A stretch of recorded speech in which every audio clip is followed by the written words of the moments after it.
التغيير الوحيد هو كاريو في مكان سلمان الفرج. الباطن مع الكرة تلعب في الخلف.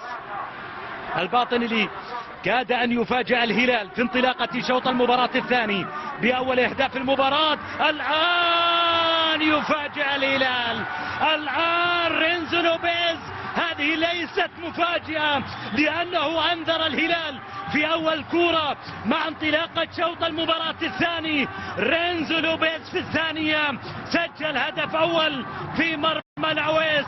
الباطن يتألق في انطلاقة شوط المباراة الثاني.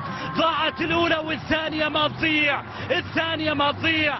رينزو لوبيز عرف كيف يعالجها في الشباك ويسجل للباطن أول أهدافه في المباراة عبر عرضية رائعة لعبت إلى رينزو لوبيز. لوبيز لعبها هناك في الزاوية البعيدة، هناك يا عويس، هناك شوفها يا عويس، هناك إذا تقدر تشوفها يا عويس. سجل معها رينزو لوبيز الهدف الأول للباطن.